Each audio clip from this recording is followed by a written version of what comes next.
பெங்களூருவில் தமிழக பதிவெண் கொண்ட 40 பேருந்துகள் தீ வைத்து எரிக்கப்பட்டிருக்கின்றன. இதுகுறித்து பேசுவதற்காக காங்கிரஸ் மூத்த தலைவர் திருநாவுக்கரசர் தொலைபேசி வாயிலாக இணைந்திருக்கிறார். அவரிடம் கேட்கலாம். ஐயா வணக்கம். இப்ப பெங்களூருல அங்க இருக்கிற தமிழக பேருந்துகள் எரிக்கப்பட்டிருக்கு. அங்க இருக்கக்கூடிய தமிழக பதிவெண் கொண்ட வாகனங்கள், சரக்கு லாரிகள் தாக்கப்படுது. இந்த பிரச்சனையை நீங்க எப்படி பாக்குறீங்க? சார், ஒவ்வொரு முறையும் கர்நாடகா பொறுத்த வரைக்கும் இந்த காவிரி நதிநீர் பிரச்சனை வருகிற போது கர்நாடகத்தில் இருக்கக்கூடியவர்கள் அங்க இருக்கிற தமிழர்களை தாக்குவது, தமிழருடைய உடைமைகளை நாசப்படுத்துவது, இது கடந்த காலத்திலேயே நடந்திருக்கிறது. இப்போதும் அதிகபட்சமாக நடந்து கொண்டிருப்பது மிகவும் வருந்துவதற்குரியது, கண்டனத்திற்குரியது.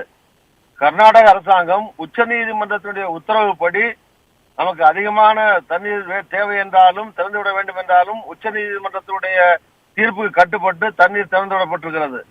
அங்கு அரசியல் கட்சிகள் அதுபோல அங்க இருக்கிற பலரும் சேர்ந்து தமிழர்களை தாக்குவது, 40க்கும் மேற்பட்ட பேருந்துகளை கொளுத்தியிருப்பது, பல்வேறு இடத்திலே பதட்டமான சூழ்நிலை ஏற்படுத்தியிருப்பது, இதெல்லாம் மிக கண்டனத்திற்குரியது.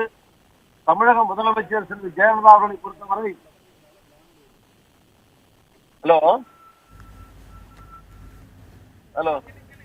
திரு திருநாவுக்கரசர், தற்போது 1991 மீண்டும் திரும்புகிறது அப்படின்ற ஒரு விமர்சனம் எல்லாம் அங்க முன்வைக்கப்படுது. தற்போது கர்நாடகாவில் காங்கிரஸ் ஆட்சி நடைபெறக்கூடிய சூழல்ல தமிழக காங்கிரஸ் இந்த காவிரி பிரச்சனையில தமிழர்களுக்கு உண்டான உரிய நீதியை பெற்றுத்தர வேறு என்ன விதமான வழிமுறைகளை கையாளும்?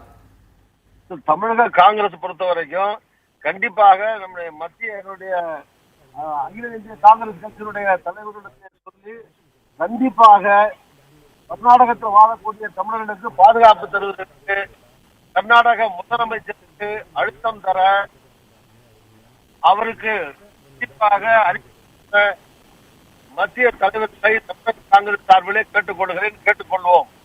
ஆனால் உடனடியாக இதுல அங்கு போராட்டம் நடத்துவது பிஜேபி உள்ளிட்ட அங்க இருக்கிற எல்லா கட்சிகளும் உச்ச நீதிமன்றத்தை தீர்ப்புக்கு கட்டுப்பட்டு அங்க இருக்கிற அரசாங்கம் திறந்து விட்டிருக்கிறது. அந்த தண்ணீரை திறப்பதற்கு பிஜேபியிலிருந்து எல்லா கட்சியும் இங்கே போராடுகிறார்கள்.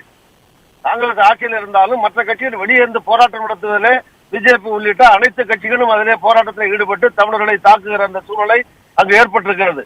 எனவே இது கட்சி பிரச்சனையாக பார்க்காமல் அங்கே கண்டிப்பாக நம்முடைய முதலமைச்சர் அங்க இருக்கிற பிரதமரிடத்தில் பேசி கர்நாடக முதலமைச்சருக்கு அறிவுரை வழங்கி அதற்கான பாதுகாப்பு தந்து, அது என்ன ராணுவத்தை கொடுக்குறாங்களோ, என்ன போர்ஸ் கொடுக்குறாங்களோ உடனடியாக அங்கு அமைதியை நிலைநாட்டுவதற்கு மத்திய அரசு உடனடியாக நடவடிக்கை எடுக்க வேண்டும்.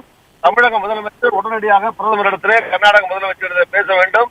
காங்கிரஸ் பொறுத்த வரைக்கும் காங்கிரஸ் தலைவர்கள் மூலமாக டெல்லியிலிருந்து சொல்லி